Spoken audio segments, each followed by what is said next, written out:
ও সালাম ভাই, এটা কি তা তো? জি ভাই, আসসালামু আলাইকুম ভাইয়া।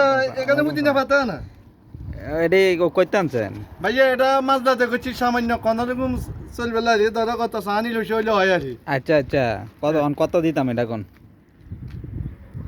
কত আর দিবেন আপনি? আর আমার মনে জায়গা তা দেন, ধরেন এই দেখছেন কি সুন্দর এই ও একবারে গেরান চান না তরতাজা ভাই। তোর তাজা হবে গাড়ি ইঞ্চি। আচ্ছা যাক, মাশাআল্লাহ ভালো হ্যাঁ। লাগছে। এর দিয়ে মোটামুটি খানার পয়সাটা ওঠে, হ্যাঁ? এ 15 গুমারি কিনবো, আচ্ছা। কোম্পানি তো টাকা পয়সা দেয় না, তো এটা যে কোনো ফেট চালাই আর বাড়ির কথা তো বাদে দিয়ে দিলাম। এরপরে মানুষ মানাই তো কয়। তারপরে তো হয়তো এটারে কি তা মানুষ তো বুঝেন না। মানুষ বোঝে না কত মজা। আইও বাতিজার আইও দেও পুদিনা পাতা বেচা ভাত খায় হচ্ছে ওই। মনে হচ্ছে ওমানে দেখতে বাংলা 300 টাকা। আরে বাবারে, পয়সা ওটার মধ্যে দিয়ে কিন্তু টিয়া তো কত জ্বালা কিন্তু বাতিজারা এই যে পুদিনা পাতা এর চেয়ে ভালো মনে করো কি নিমসার বাজার পুদিনা পাতা বেচো, ঠিক আছে? না ইয়া ঠিক আছে, আইও মামুর বেটারা বিদেশ আইও।